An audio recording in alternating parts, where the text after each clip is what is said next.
Hi guys, Hills here at the 9010 Project. I thought I would bring you into our travel planning office today. As you probably saw in our last video, we recently just flew from Melbourne, Australia to Singapore. From Singapore, we're actually going on to Johor Bahru, Malaysia. Now, you might be thinking Singapore is a really expensive place to go, but it was actually cheaper for us to go to Singapore first and spend a night there, then fly directly into Johor Bahru. And I'm just going to share with you why today. Whenever we have an opportunity to see another location or a different experience and save cash at the same time, we are in. So I'm just going to show you my computer screen here. A quick look at flights. I usually like to use kayak.com to search for flights and then go directly to the airline's website and book direct with the airline. I do this because it's easier to make any changes or cancel or get a credit for a flight if I'm working directly with the airline, not through a third-party provider. Recently, we've actually been really loving AirAsia. We've flown them a couple times from New Zealand to Australia. They have really great customer service. I also love that they have a great app on my phone that makes it really easy to book flights from my phone. And looking here, as you can see the comparison on my search, flying to Johor Bahru instead of Singapore was around $97 more expensive per person.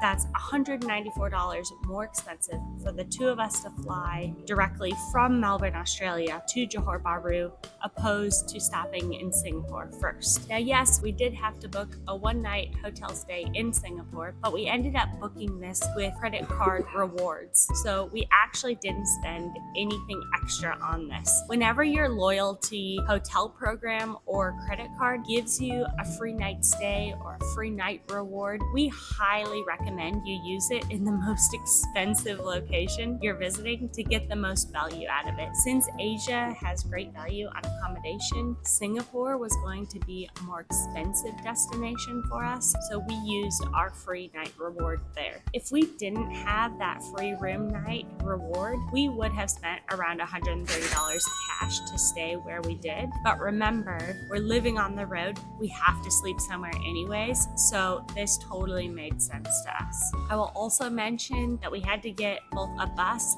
and a train from the Singapore airport to our hotel. The day after, I checked my credit card because we did tap and go on both of these modes of transport. It ended up costing us a whopping 8 cents US dollars per person, so only 16 cents for the two of us to get from the Singapore airport to our hotel. In addition to this, because we were traveling onwards to Johor Bahru, Malaysia, we did need to buy a bus ticket to get us from Singapore to Johor Bahru. The bus ticket was $4.59 US dollars, so it was $9.18 for both of us to ride on a nice air-conditioned bus all the way to Johor Bahru. It was actually a super pretty drive, and I'm so glad we did it. Otherwise, wouldn't have seen those parts of the city. It took us less than an hour to get there. So our 24 hours in Singapore was awesome. I think we walked, like 30 kilometers in the last 24 hours around the city, as well as in and out of work, and went on a nice walking trip this morning. So we're on our way to Johor Bahru, Malaysia, just over the border. See you soon.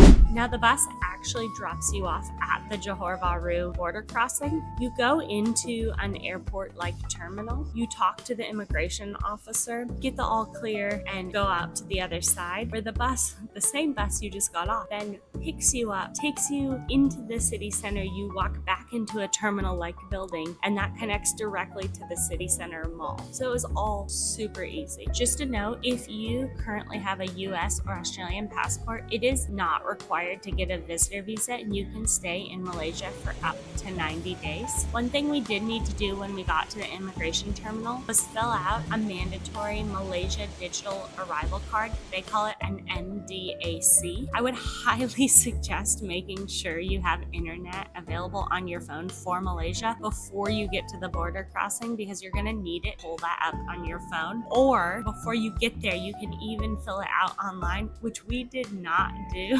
But thankfully, the immigration officers there were very friendly and very patient with us while we filled it out. For us both to get from the Singapore airport to our hotel, we stayed the night there. The next day, we got a bus from Singapore all the way to Johor Bahru, Malaysia. In total, it cost us $9.34 US dollars. That means by just being strategic about night number 1 of our travel plans, we saved a total of $184.66 and had 24 hours to explore the amazing city of Singapore. I hope this video is helpful. Like I said, next stop is JB. Hang around to find some details about this cool city and if it was an affordable place for us to live. Thanks guys, see you in the next video.